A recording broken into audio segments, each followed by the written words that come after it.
My name is Norman Moore. I've been in Moruya for about 80 years, days when there were steam ribbon ships and all that sort of thing, but I've been acting as a historian for the local radio station for some time now, and we have about 70 stories on CD, DVDs and all that sort of stuff. But what's astounded me with the amount of history across the board in Moruya, and nothing substantial done by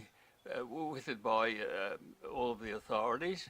And of course, with the onset of tourism and that sort of thing, and we don't have anything substantial to show the tourists. Now, I've been in touch with the National Library of Australia in Canberra, and they've given me a copyright over this convict ship. And of course, the background to Moruya is a lot to do with convict transportation and working with farms and all that sort of thing. So working with this type of thing here now, and a friend in Sydney, Screen Pinner, we've come up with a number of items,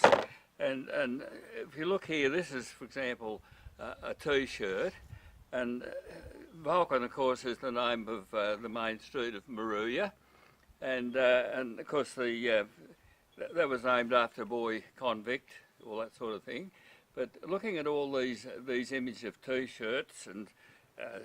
projection for souvenirs, well, these are some of the examples that show our history, and these could be available to tourists and other people coming to the town. For example, now here's an image of the columns of the GPO, and of course the granite for the columns came from Louders Quarry, which goes back to 1858. And currently I have a program with the local school children, Moruya Public School, and we're teaching them to put together souvenirs like this. You see this one here reads, Moruya, town of silver, gold, granite and unique history, and little bits of rock painted with silver and gold and bits of granite, and they hold a pen and pencil, and the kids will have these on the desk for the rest of their life if they like, and each time they look at them, they're reminded of some of our history. And of course here's a sample of granite from the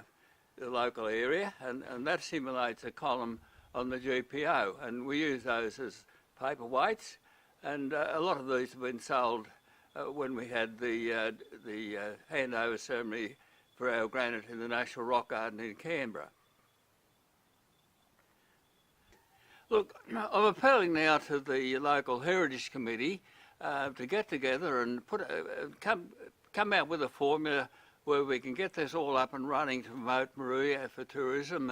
and particularly get our school children interested in it. And when they grow up in later years, they'll become our volunteers and really learn to love all of this history. But loving the history and putting it forward for visitors to hear and know about, I think is one of the most important things we can do for tourism.